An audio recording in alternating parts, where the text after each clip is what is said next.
Hi ನಮಸ್ತೆ, welcome back to my YouTube channel Madhavi's Kannada vlogs. ನನ್ನ channel ಯಾರ್ಯಾರೆಲ್ಲ ನೋಡ್ತಾ ಇದ್ದೀರೋ ಪ್ಲೀಸ್ ನನ್ನ ಚಾನಲ್ ನಿಮ್ಗೆ ಇಷ್ಟ ಆದರೆ ಲೈಕ್ ಮಾಡಿ, ಶೇರ್ ಮಾಡಿ, ಸಬ್ಸ್ಕ್ರೈಬ್ ಮಾಡಿ. ಕೆಳಗಡೆ ಕಾಣೋ ಸಬ್ಸ್ಕ್ರೈಬ್ ಬಟನ್ನ ಪ್ರೆಸ್ ಮಾಡಿ, ಪಕ್ಕದಲ್ಲೇ ಕಾಣಿಸೋ ಬೆಲ್ಲೈಕನ್ನ ಪ್ರೆಸ್ ಮಾಡಿ. ನಾನು ಯಾವುದೇ ಒಂದು ವಿಡಿಯೋ ಹಾಕಿದ್ರೂ ಅದು ಫಸ್ಟ್ ಬಂದು ನಿಮಗೆ ತಲುಪುತ್ತೆ, ನೀವು ನೋಡ್ಬೋದು.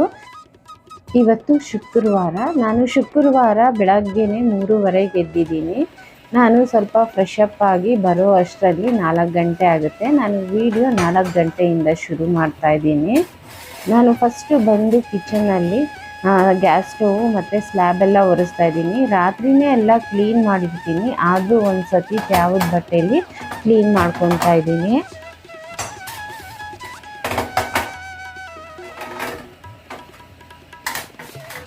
ಗ್ಯಾಸ್ ಸ್ಟವ್ ಸ್ಲ್ಯಾಬ್ ಎಲ್ಲ ಒರೆಸಾದ್ಮೇಲೆ ಅಗ್ನಿ ದೇವತೆಗೆ ನಮಸ್ಕರಿಸಿ ಮತ್ತು ನಾನು ಗ್ಯಾಸ್ ಸ್ಟವ್ ಮೇಲೆ ಹಾಲು ಕುದಿಯೋಕ್ಕಿಡ್ತೀನಿ. ನಾನು ಫಸ್ಟು ಅಡುಗೆ ಎಲ್ಲ ಮಾಡೋಕ್ಕಿಂತ ಮುಂಚೆ ಫಸ್ಟೇ ನಾನು ಹಾಲು ಕುದಿಯೋಕ್ಕಿಡ್ತೀನಿ. ನೀವು ನೋಡಿರ್ಬೋದು ನನ್ನ ವಿಡಿಯೋದಲ್ಲಿ, ನಾನು ಯಾವಾಗಲೂ ಅಷ್ಟೇ ಫಸ್ಟು ಅಡುಗೆ ಮಾಡೋಕ್ಕಿಂತ ಮುಂಚೆ ನಾನು ಹಾಲೇ ಕಾಯಿಸ್ತೀನಿ. ಫಸ್ಟು ಹಾಲು ಕಾದಾದಮೇಲೆ ಬೇರೆ ಏನು ಬೇಕೋ ಅದು ಮಾಡ್ಕೊತೀನಿ.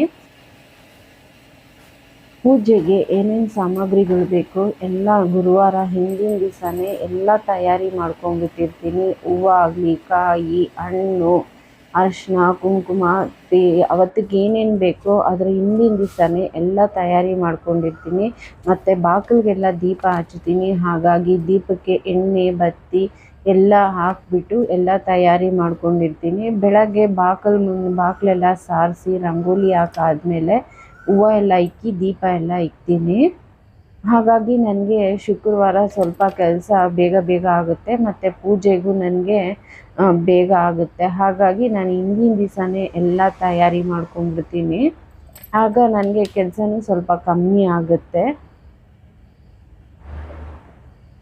ನಾನು ಹೊಸಲಿಗೆ ಮತ್ತು ಮನೆ ಮುಂದೆ ರಂಗೋಲಿ ಪುಡಿಯಿಂದ ಹಾಕಲ್ಲ, ವಿಭೂದಿಯಿಂದ ಹಾಕ್ತೀನಿ. ಯಾಕಂದರೆ ಅದು ಗಾಳಿಗೆಲ್ಲ ಕೆದರೋಗ್ಬಿಡುತ್ತೆ ಮತ್ತು ಹೋಗ್ತಾ ಬರ್ತಾ ತುಳಿತಾ ಎಲ್ಲ ಮನೆಯೆಲ್ಲ ಆಗುತ್ತೆ. ಹಾಗಾಗಿ ನಾನು ವಿಭೂದಿಯಲ್ಲಿ ಬಿಡ್ತೀನಿ ರಂಗೋಲಿನ. ಮತ್ತು ಮಳೆ ಬಂದ್ರೂ ಅಷ್ಟೇ ಅದು ಏನೂ ಆಗಲ್ಲ, ಗಾಳಿ ಬಂದ್ರೂ ಅಷ್ಟೇ ಕೆಡಿಸೋಗಲ್ಲ. ಮನೆ ಮುಂದೆ ತುಂಬ ಚೆನ್ನಾಗಿ ಲಕ್ಷಣವಾಗಿರುತ್ತೆ ಅಂದ್ಬಿಟ್ಟು ನಾನು ವಿಭೂದಿಯಲ್ಲಿ ಬಿಡ್ತೀನಿ ರಂಗೋಲಿನ.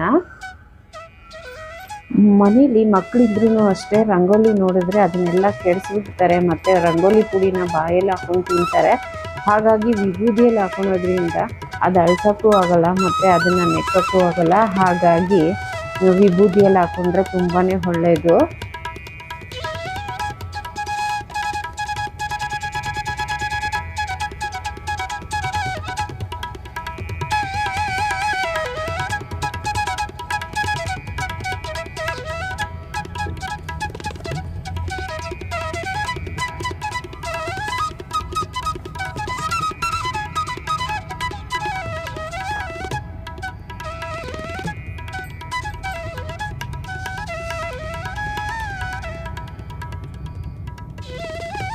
ಯಾವಾಗಲೂ ಅಷ್ಟೇ ವಾರ, ಹಬ್ಬ, ನಿಮ್ಮ ಮನೇಲಿ ಏನಾದರೂ ಫಂಕ್ಷನ್ ಇದ್ದರೆ ನಾವು ರಂಗೋಲಿ ಹಾಕಬೇಕು ಅಂದರೆ ಅದ್ರ ಹಿಂದಿನ ದಿವಸನೇ ಒಂದು ಸತಿ ಪ್ರಾಕ್ಟೀಸ್ ಮಾಡಿ ಹಾಕಿ. ಯಾಕಂದರೆ ಆವಾಗ ನಮಗೆ ಟೈಮು ಸೇವ್ ಆಗುತ್ತೆ. ಹಾಗಾಗಿ ನಾನೇನು ಮಾಡ್ತೀನಿ, ಹಿಂದಿನ ದಿವಸನೇ ಯಾವ ರಂಗೋಲಿ ಹಾಕಬೇಕು ಅಂತ ಪ್ಲ್ಯಾನ್ ಮಾಡ್ಕೊಂಡಿರ್ತೀನಿ. ಯಾಕಂದರೆ ಶುಕ್ರವಾರ ಅಲ್ವಾ, ಹಾಗಾಗಿ ಟೈಮ್ ವೇಸ್ಟ್ ಆಗಬಾರ್ದು, ಬೇಗ ಕೆಲಸ ಆಗಬೇಕು ಅಂದ್ಬಿಟ್ಟು ಹಿಂದಿನ ದಿವಸನೇ ಒಂದು ಸತಿ ನೋಡ್ಕೊಂಡಿರ್ತೀನಿ. ಇಲ್ಲ ಅಂದರೆ ಈ ಥರದ್ದು ಹಾಕಬೇಕು ಅಂತ ನನಗೆ ಗೊತ್ತಿರೋದನ್ನು ಹಾಕಬೇಕು ಅಂತ ಫಿಕ್ಸ್ ಆಗಿರ್ತೀನಿ, ಅದನ್ನೇ ಹಾಕ್ತೀನಿ. ಯಾಕಂದರೆ ಕೆಲಸ ಬೇಗ ಆಗುತ್ತೆ ಮತ್ತು ಟೈಮು ಸೇವ್ ಆಗುತ್ತೆ.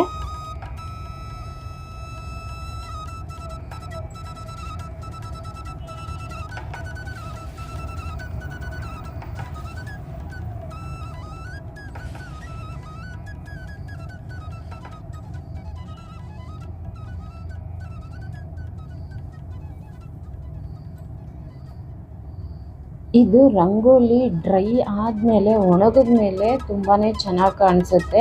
ಹಸಿಯಾಗಿದ್ದಾಗ ಅಷ್ಟು ಕ್ಲಿಯರಾಗಿ ಕಾಣಿಸಲ್ಲ, ಒಣಗಾದ್ಮೇಲೆ ತುಂಬ ಚೆನ್ನಾಗಿ ಕಾಣಿಸುತ್ತೆ ರಂಗೋಲಿ.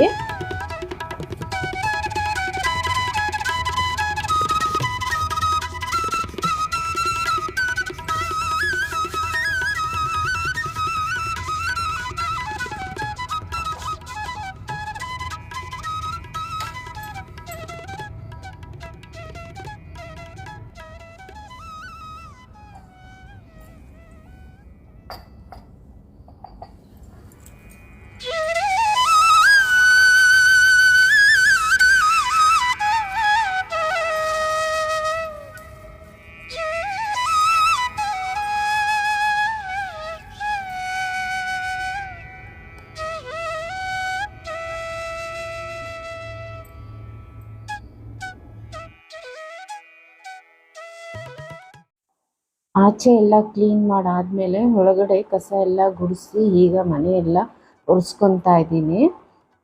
ಆಗಲೇ ಈಗ ಬೇಗನೆ ಬೆಳಕಾಗ್ಬಿಡುತ್ತೆ. ಇನ್ನು 5:45 ಆಗಿದೆ, ಆಗಲೇ ಬೆಳಕು ಆಗಿಬಿಟ್ಟಿದೆ ನೋಡಿ. ಆಚೆ ಕಡೆ ತುಂಬಾ ಬೇಗ ಬೆಳಕಾಗ್ಬಿಡುತ್ತೆ.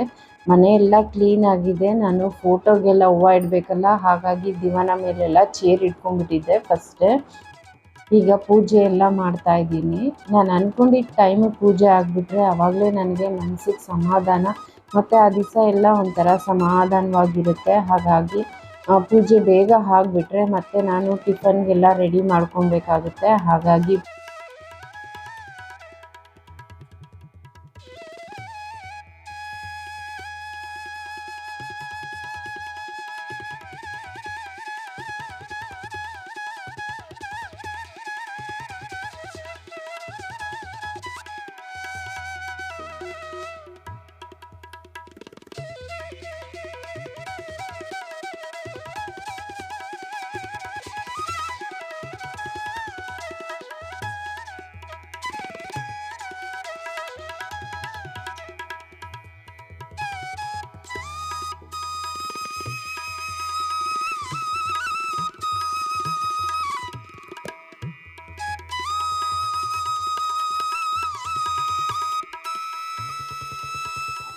ಪೂಜೆ ಎಲ್ಲ ಆದಮೇಲೆ ಮನೆಗೆಲ್ಲ ಧೂಪ ಕೊಡ್ತಾ ಇದ್ದೀನಿ. ಶುಕ್ರವಾರ ಮಂಗಳವಾರ ಮಿಸ್ ಆಗದೇನೆ ಅಮಾವಾಸ್ಯೆ ಹುಣ್ಣಿಮೆ ದಿವಸ ಮನೆ ಫುಲ್ಲು ಧೂಪ ಕೊಡ್ತೀವಿ.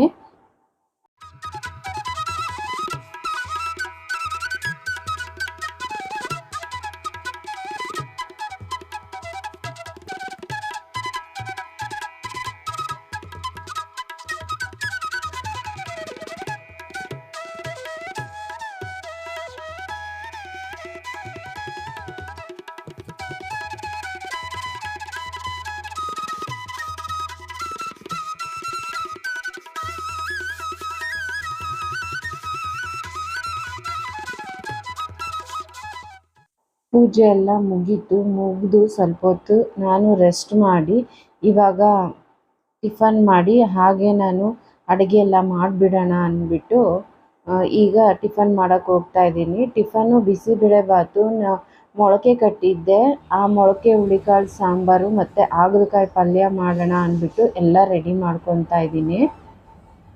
ಆಗಲೇ ಎಲ್ಲ ರೆಡಿ ಮಾಡಿ ಇಕ್ಕಿದ್ದೀನಿ. ಈಗ ಒಂದೊಂದೇ ಒಗ್ಗರಣೆ ಮಾಡ್ಕೊಬೇಕು. ಕಟ್ ಮಾಡಿ ಒಂದೊಂದೇ ಒಗ್ಗರಣೆ ಮಾಡಿಕೊಂಡು ಒಂದೊಂದೇ ಹಾಗೆ ಮಾಡ್ಕೊಂಡ್ಬಿಡ್ತೀನಿ. ಫಸ್ಟು ಟಿಫನ್ ಮಾಡಿಬಿಡ್ತೀನಿ. ಟಿಫನ್ ಬಿಸಿಬೇಳೆಬಾತು ಮಾಡ್ತಾಯಿದ್ದೀನಿ ಅಂದಲ್ಲ, ಬಿಸಿಬೇಳೆಬಾತಿಗೆ ಏನೇನು ಬೇಕೋ ಎಲ್ಲ ಕಟ್ ಮಾಡ್ಕೊತಾ ಇದ್ದೀನಿ. ಹಾಗೆ ಕಾಯಿ ಸಾರಿಗೂ ಬೇಕು ಮತ್ತು ಬಿಸಿಬೇಳೆಗೆ ಬಾತ್ಗೂ ಬೇಕು, ಹಾಗಾಗಿ ಎರಡಕ್ಕೂ ಕಟ್ ಮಾಡ್ತಾಯಿದ್ದೀನಿ.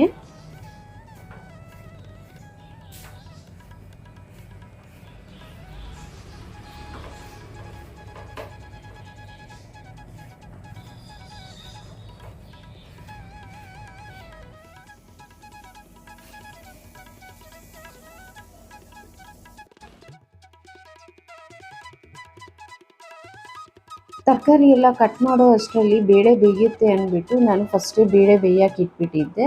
ಆಮೇಲೆ ತರಕಾರಿ ಎಲ್ಲ ಕಟ್ ಮಾಡ್ಕೊಂಡಿದ್ದೆ. ಅದನ್ನು ಬೇಳೆ ಬೆಂದಿತ್ತಲ್ಲ, ಹಾಗಾಗಿ ತರಕಾರಿ, ಈರುಳ್ಳಿ, ಟೊಮೆಟೊ, ನಿಮ್ಗೆ ಏನೇನು ತರಕಾರಿ ಬೇಕೋ ಎಲ್ಲ ಹಾಕೋಬೋದು. ನಾನು ಬೀನ್ಸು, ಕ್ಯಾರೆಟು, ನೌಕಲ್ಲು, ಸ್ವಲ್ಪ ಆಲೂಗಡ್ಡೆ, ಬಟಾಣಿ, ಕ್ಯಾಪ್ಸಿಕಮ್ಮು ಹಾಕ್ಕೊಂಡು ಈರುಳ್ಳಿ, ಟೊಮೆಟೊ, ಕೊತ್ತಂಬರಿ ಸೊಪ್ಪು, ಸ್ವಲ್ಪ ಕಾಯಿ ರುಬ್ಕೊಂಡು ಹಾಕ್ತೀನಿ ನಾನು. ಈಗ ಅಕ್ಕಿ ಹಾಕ್ತಾಯಿದ್ದೀನಿ. ಎಲ್ಲ ನಾನು ಇದೇ ಥರ ಒಂದು ವಿಷಲ್ ಹಾಕಿಸ್ಬಿಡ್ತೀನಿ. ತುಂಬಾ ಚೆನ್ನಾಗಾಗುತ್ತೆ ಬಿಸಿಬೇಳೆಬಾತು. ಹೋಟ್ಲ್ ಸ್ಟೈಲಲ್ಲೇ ಆಗುತ್ತೆ, ತುಂಬ ಚೆನ್ನಾಗಿರುತ್ತೆ ಬಿಸಿಬೇಳೆಬಾತು. ಮತ್ತು ನಾನು MTR ಬಿಸಿಬೇಳೆಬಾತು ಪೌಡ್ರೇ ಯೂಸ್ ಮಾಡ್ತೀನಿ. ಅದೇ ತುಂಬ ಚೆನ್ನಾಗಿರುತ್ತೆ. ಯಾಕಂದರೆ ಖಾರ ಮತ್ತು ಎಲ್ಲ ಅದೇ ಬೇರೆದು ಪೌಡರ್ಸು ಗೊತ್ತಿಲ್ಲ, ನಾನು ಯೂಸ್ ಮಾಡಿಲ್ಲ. ನನಗೆ ಇದೇ ಪೌಡರ್ ಇಷ್ಟ ಆಯಿತು, ಹಾಗಾಗಿ ನಾನು MTR ಪೌಡ್ರೇ ಯೂಸ್ ಮಾಡ್ತೀನಿ. ಅದ್ರ ಜೊತೆ ಸ್ವಲ್ಪ ಖಾರದ ಪುಡಿನೂ ಮತ್ತು ಮಸಾಲೆ ಪುಡಿ ಯೂಸ್ ಮಾಡ್ತೀನಿ. ಈಗ ಉಪ್ಪು ಎಲ್ಲ ಹಾಕಿದ್ದೀನಿ. ಹಾಕ್ಬಿಟ್ಟು ಒಂದು ವಿಷಲ್ ಕೂಗಿಸ್ತೀನಿ. ಮತ್ತು ಬಿಸಿಬೇಳೆಬಾತಿಗೆ ಒಗ್ಗರಣೆ ಹಾಕಬೇಕಲ್ಲ, ಹಾಗಾಗಿ ಒಗ್ಗರಣೆಗೆ ಪಕ್ಕದಲ್ಲಿ ಚಿಕ್ಕ ಬಾಣಲಿ ಇಟ್ಕೊಂಡು ಅದಕ್ಕೆ ಎಣ್ಣೆ, ಸಾಸಿವೆ, ಒಣಮೆಣ್ಸಿನ್ಕಾಯಿ, ಕರ್ಬೇವಿನ ಸೊಪ್ಪು ಹಾಕ್ಕೊಂಡು ಒಗ್ಗರಣೆ ಕೊಡ್ತೀನಿ.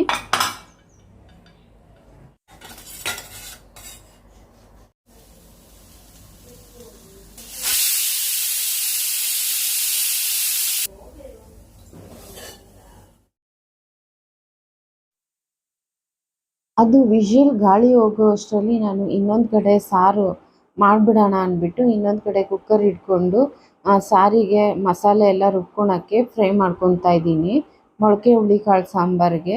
ಯಾಕಂದರೆ ಕೆಲಸ ಬೇಗ ಆಗುತ್ತೆ, ನಾನು ರೆಸ್ಟ್ ಮಾಡ್ಬೋದು ಅಂದ್ಬಿಟ್ಟು ಬೇಗ ಬೇಗ ಮಾಡ್ಕೋತಾ ಇದ್ದೀನಿ. ಅದು ಬಿಸಿಬೇಳೆಬಾತು ಟಿಫನ್ ಆಗಿದೆ, ಒಗ್ಗರಣೆ ಹಾಕಿ ತಿರುಗಿಸೋದಷ್ಟೇ. ಹಾಗಾಗಿ ಅದು ಗಾಳಿ ಹೋಗೋ ಅಷ್ಟರಲ್ಲಿ ನಾನು ಇದು ಮಸಾಲೆ ಫ್ರೈ ಮಾಡಿಕೊಂಡು ರುಬ್ಬಿಟ್ಟು ಅದು ಕುಕ್ಕರ್ ಇಕ್ಕಿ ನಾನು ಟಿಫನ್ ಮಾಡ್ಕೋತೀವಿ ನಾವೆಲ್ಲ.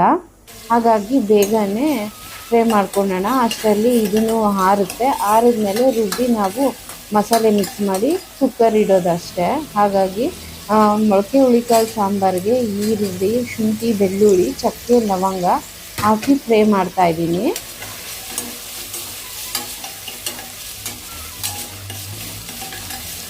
ಈ ಚಳಿಗೆ ಮೊಳಕೆ ಹುರುಳಿಕಾಳು ಸಾಂಬಾರು ತುಂಬಾ ಚೆನ್ನಾಗಿರುತ್ತೆ.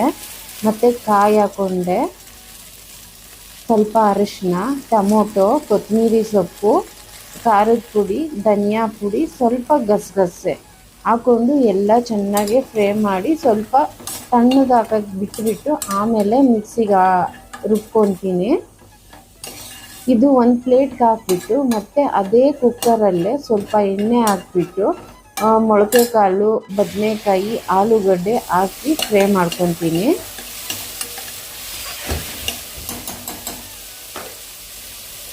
ಆದಷ್ಟು ನಾನು ಅಡುಗೆ ಮಾಡುವಾಗ ಸಾಮಾನು ಕಡಿಮೆನೇ ಮಾಡ್ಕೊತೀನಿ. ಯಾಕಂದರೆ ಸಾಮಾನು ಜಾಸ್ತಿ ಗಲೀಜು ಮಾಡ್ಕೊಳಲ್ಲ.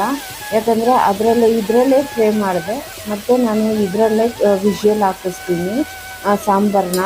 ಹಾಗಾಗಿ ನನಗೆ ಸ್ವಲ್ಪ ಕೆಲಸ ಕಮ್ಮಿ ಆಗೋಂಗೆ ನಾನು ನೋಡ್ಕೊತೀನಿ.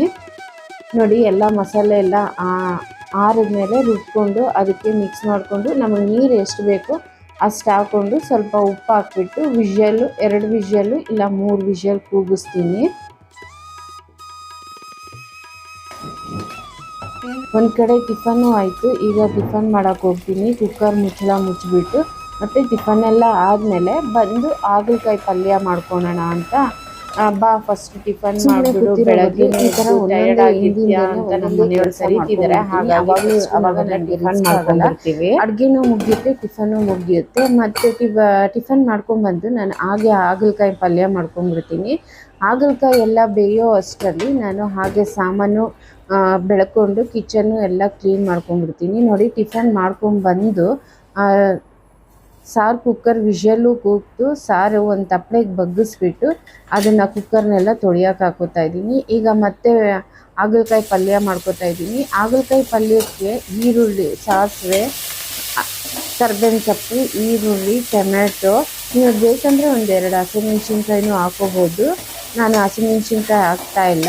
ಹಾಗಲಕಾಯಿ ಹಾಕ್ಬಿಟ್ಟು ಚೆನ್ನಾಗಿ ಫ್ರೈ ಮಾಡಿಕೊಂಡು ಸ್ವಲ್ಪ ಖಾರದ ಪುಡಿ, ಧನಿಯಾ ಪುಡಿ, ಗರಂ ಮಸಾಲ, ಸ್ವಲ್ಪ ಬೆಲ್ಲ ಹಾಕಿದ್ರೆ ತುಂಬಾ ಚೆನ್ನಾಗಿರುತ್ತೆ. ಇದೇ ಥರ ನಾನು ಹಾಗಲಕಾಯಿ ಪಲ್ಯ ಮಾಡೋದು ತುಂಬಾ ಚೆನ್ನಾಗಿರುತ್ತೆ.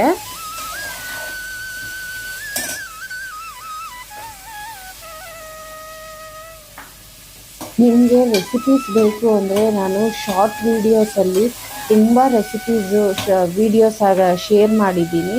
ನಿಮಗೆ ಇಂಟ್ರೆಸ್ಟ್ ಇದ್ದರೆ ಹೋಗಿ ನೋಡಿ, ತುಂಬಾ ಚೆನ್ನಾಗಿದೆ ರೆಸಿಪೀಸು. ವೆಜ್ಜು, ನಾನ್ ವೆಜ್ಜು ಶಾರ್ಟ್ಸಲ್ಲಿ ವೀಡಿಯೋಸು ಅಪ್ಲೋಡ್ ಮಾಡಿದ್ದೀನಿ. ನನ್ನ ವಿಡಿಯೋ ನಿಮಗೇನಾದರೂ ಇಷ್ಟ ಆದರೆ ಲೈಕ್ ಮಾಡಿ, ಶೇರ್ ಮಾಡಿ, ಸಬ್ಸ್ಕ್ರೈಬ್ ಮಾಡಿ. ಇವತ್ತಿನ ದಿವಸ ನಂದು ಹೀಗಿತ್ತು. ಇವಾಗ ಹಾಗಲಕಾಯಿ ಪಲ್ಯ ಬೇಯಕ್ಕೆ ಇಟ್ಬಿಟ್ಟು ಒಂದು ಕಡೆ ಸಾಮಾನೆಲ್ಲ ಬೆಳ್ಕೊಂಡು ಕಿಚನ್ನೆಲ್ಲ ಕ್ಲೀನ್ ಮಾಡ್ತೀನಿ. ಯಾರೆಲ್ಲ ನನ್ನ ವಿಡಿಯೋ ನೋಡಿ ನನಗೆ ತುಂಬಾ ಸಪೋರ್ಟ್ ಮಾಡ್ತಾಯಿದ್ದೀರೋ ಅವ್ರಿಗೆಲ್ಲ ತುಂಬಾ ಥ್ಯಾಂಕ್ಸ್. ಮತ್ತು ನನ್ನ ಸಬ್ಸ್ಕ್ರೈಬರ್ಸ್ಗೆಲ್ಲನೇ ತುಂಬಾ ಥ್ಯಾಂಕ್ಸ್. ಇದೇ ಥರ ನನಗೆ ಸಪೋರ್ಟ್ ಮಾಡ್ತಾಯಿರಿ.